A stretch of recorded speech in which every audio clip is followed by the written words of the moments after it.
Good day. I'm serious. Let's get to business.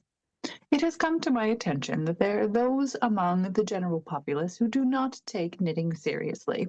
These people will go unnamed. However, I think that it is a very serious endeavor, and I hope that you do too. And so I have started this podcast in order to exit some of the frivolity of the knitting community, and we will only take knitting seriously while we are here. If you're serious about knitting, you are welcome to stay. If you aspire to seriousness, you also may stay. If you reject seriousness in all of its forms, you also may stay. Hospitality is serious, and so you are welcome. But don't be a dick about it. In the customary format of the knitting podcast, I must show you some finished objects. However, as I have been knitting for my entire life, that's a lot. So I think that I will show you some finished objects that I happen to have lying around as we go. We will start with one today. This is a sweater. This sweater I actually like very much. However, we must grieve its passing because this sweater will shortly be frogged, and I will tell you why. This sweater is self-drafted. There is no pattern. I just know a little bit about what human beings look like, and that was a valid starting point. It has things that I like in a sweater. It is a very serious color. It has these very serious thumb holes in the sleeves, which took me several tries to get right, despite my 30-plus years of knitting. Okay. It has beautiful Italian bind off, which we love very much. It has a turtleneck. However, it also doesn't fit. Now, I hear you say, serious? You're wearing that sweater right now. How doesn't it fit? Well, when I started this, it was because I often have an issue with raglan construction sweaters because I am larger in the front than I am in the back, and the traditional raglan construction is not larger in the front than it is in the back. So I thought to myself, serious, how can I make a raglan construction sweater that is larger in the front than it is in the back? And I answered myself, I said, serious, put more stitches there. So I did. I added them as princess panels. I'm not sure how clearly you can see because of the color, but there's an additional line of increases down here, creating a straight panel in the front and adding more here, which is good because that's where I get bigger. So it makes sense that that is where the sweater should get bigger. However, I made a serious error. 1, I measured myself for this sweater while I was wearing a very optimistic bra. 2, I did not account for the fact that I move while wearing clothing. You might think this is a rookie mistake. You would be correct. All mistakes are rookie mistakes. Knitters are ever learning. As such, we are all rookies. Also, experienced knitters do not make fewer mistakes. We make larger mistakes, faster. You'll note, I finished the sweater. So, the end of the increases is right here, right where I am at my biggest, and this is fine as long as I don't move. But when I move, the sweater does not settle back into place. We have extra fabric and some rippling right here, which I do not like. I do not like it when fabric moves on my body, and I do not like adjusting my clothing. This combination of preferences is problematic, I am aware. But this does mean that the sweater constantly annoys me. Unfortunately, the best way to fix this is going to be adjust the rate of increases so that we end up with the same amount of increases but over a greater area, and that means that we're going to have to frog, and we're going to have to frog all the way back to where the princess panel increases start, which is here. This was a top-down sweater, just in case you were optimistic. Okay, so we're going to have to frog the whole thing. I will be happy to show you progress next time. So this is a very brief entry in the finished object category. It will return to the finished object category at a later time, and I would be very happy to show you it then. Now,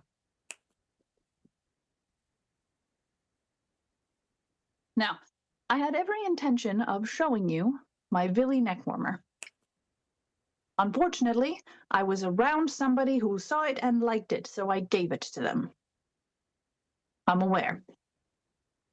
But I had never really liked the color much anyway, because bright colors make me look like I'm dead or sick, and this is not how I wish to look. So I was more than happy to give it away because I can remake it, but more importantly, I can make a matching set to replace it, which is something that I do want, because something that has always irked me about many knitted objects is that they don't match.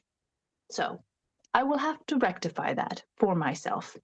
The Villy neck warmer was a test knit that I did for Jessie Ostermiller back in 2022, I believe. It was a delightful pattern. I enjoyed working on it very, very much. It was actually my first foray into stranded color work, despite many, many, many, many, many years of knitting. I was obsessed with cables for about 15 of those years and socks for another 10, so I was a little bit slow to get to stranded color work. However, I enjoyed it very much. I did have a problem getting gauge, and because I was optimistic, I ended up having to frog back 3 inches of color work.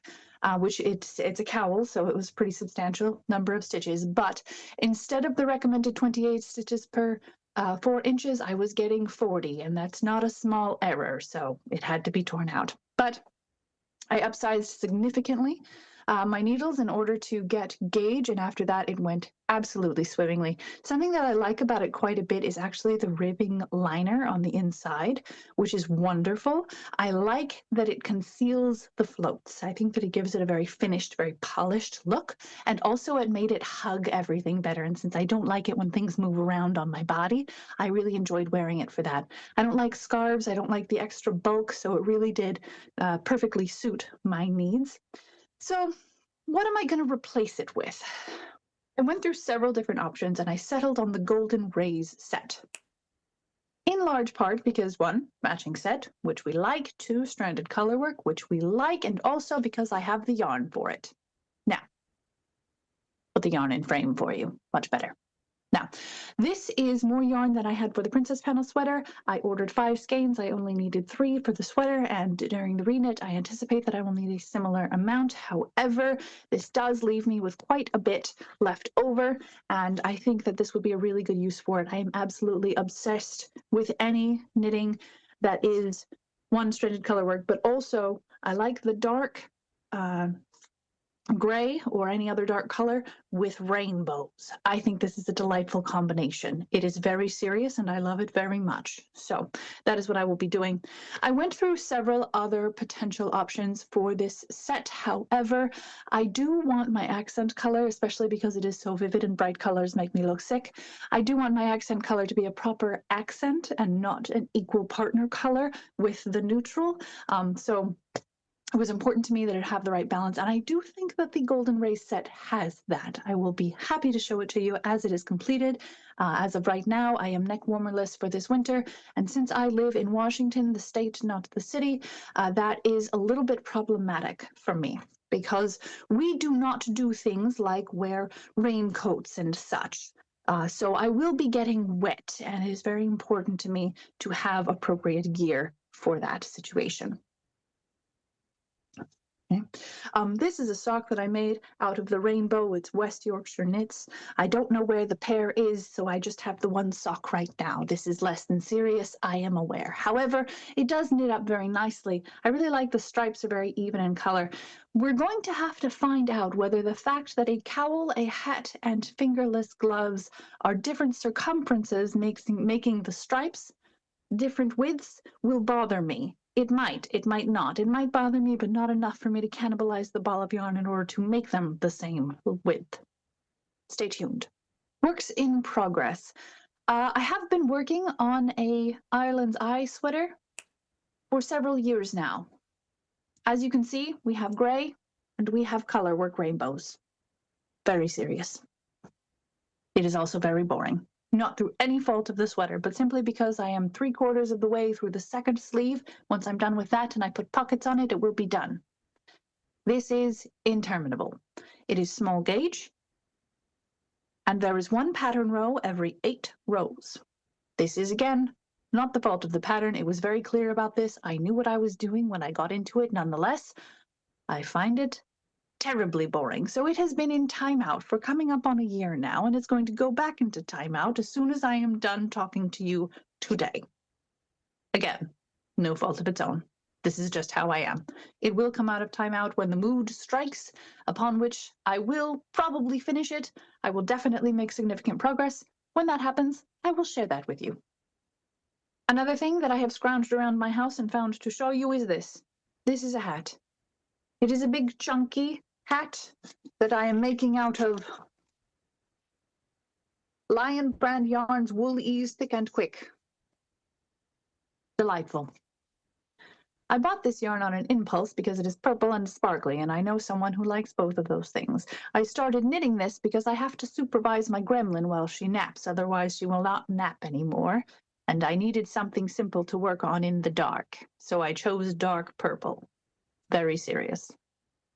Now, the gremlin has evolved somewhat to the point where she no longer requires direct supervision while napping, when and if she naps at all. So I will have to actually finish this at some point. It does not currently have an owner.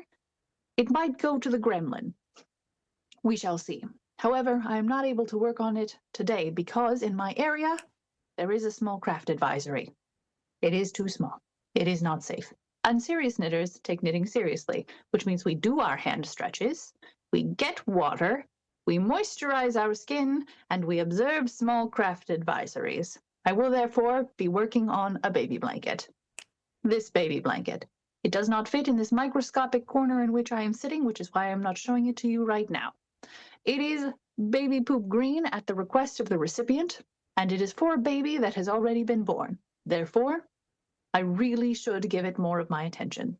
Should is not a serious word. Finally, coming up, I will be participating in a knit-along here to make these mittens, which I find delightful. Now, I do actually have yarn in the correct colors for these already, but I will not be using them for this pattern because they are acrylic, and I do not believe that acrylic is a good material to make items of warmth from. Therefore, I will not be doing it. What I do already have is these.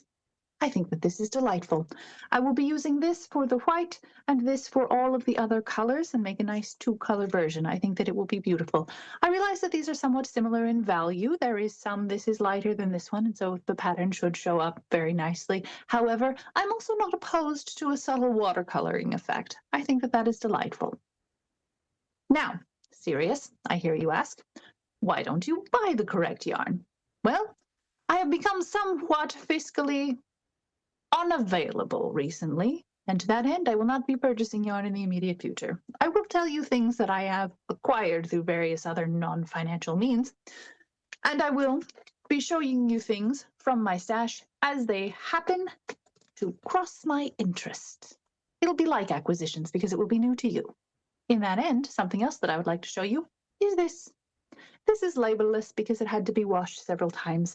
It is Shibui Silk Cloud in the color Abyss. I love it very much.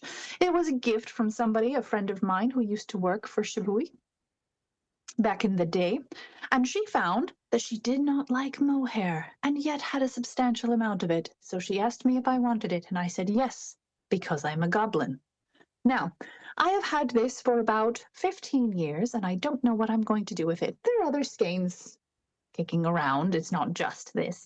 But I do have an idea in my head for something like a thin pullover that I might be able to jam in the bottom of my bag and pull out when it is just cool enough to need some coverage, but not cool enough that I remembered to bring a sweater with me in the first place. I think that that would be delightful. I don't have a pattern in mind for that yet. I am taking suggestions. That is all I have for you today. Thank you for joining me and taking knitting seriously. I appreciate it, and I believe that other people do as well. If you don't appreciate it, let me know in the comments. If you do appreciate it, let me know that in the comments as well. Also, if you have ever put a knitted object or knitted partial object into timeout, tell me about it. I would like to know, what was its transgression? How long was it there? Did you ever finish it? Do you have a dedicated timeout project bag? I do. If you like this and you would like to take knitting seriously with me, like and subscribe. And as always, take your life seriously or no one else will. Until next time.